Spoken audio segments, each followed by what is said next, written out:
بر جوان دل دادم اما نمیتوانست راز خود را بگشادم. از روی شرم و حیا لب نمیگشاد از را پنهان میکرد عشق خود از جوان بی‌پروا.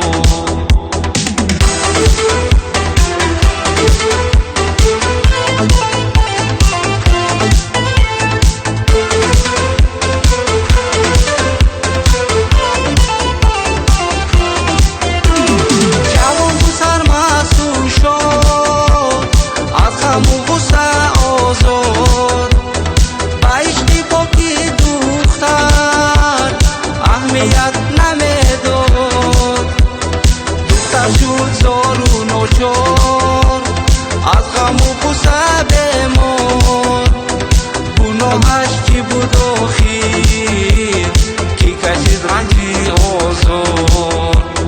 یک دختری آزاده بر جوان دل داده اما نمیتوانست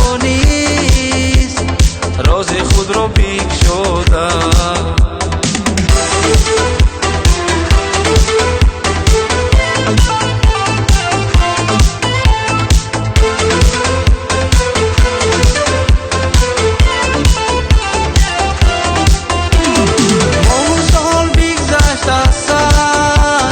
نشد حالی و بهتر در بیسری بیماری بیمان با چشمانی تر ناگهی شد درش باز و گوشش آمد آواز مرا ببخش عزیزم چشمانت را نما باز.